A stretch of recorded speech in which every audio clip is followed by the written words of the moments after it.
From castles to train stations to busy ports, can you guess where Britain has welcomed world leaders over the centuries? State visits are the UK's way of rolling out the red carpet for the world's most important heads of state, demonstrating the ceremonial excellence of Britain's armed forces. Central to all state visits is the official welcome given by the sovereign of the day, currently His Majesty King Charles III.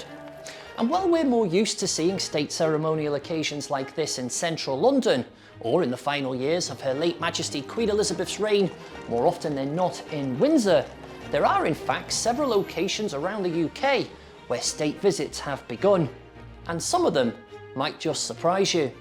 Now, the main reason London or Windsor is typically used today is simple: transport.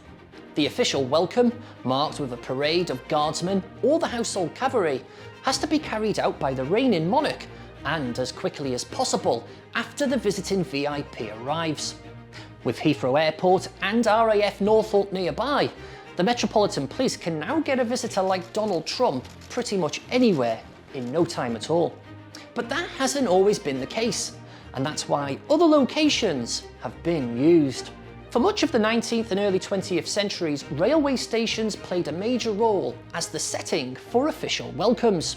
Victoria Station was the most popular, after visitors arrived by ship at ports such as Dover. In 1911, Kaiser Wilhelm II was greeted by his cousin, King George V, at Victoria Station at the beginning of his state visit to England. An interesting moment, given that the two monarchs would be at war with each other just 3 years later. Dover itself, today Britain's busiest port, has also seen pomp and pageantry.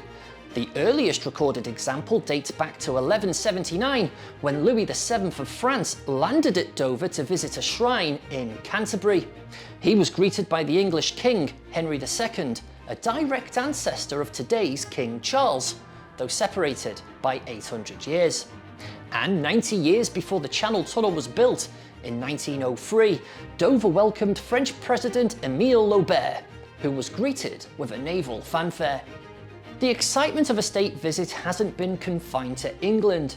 In 1962, Edinburgh hosted its first state visit when King Olaf V of Norway was formally welcomed at the Palace of Holyrood House, a gesture of thanks to the Scottish people for their support of Norway during the Second World War. More recently, in 2010, the palace was again the setting for pageantry when Pope Benedict XVI begun his state visit there, greeted by Queen Elizabeth II with full ceremonial honours. That select list of locations tells its own story. Geography has always shaped where monarchs could meet their guests.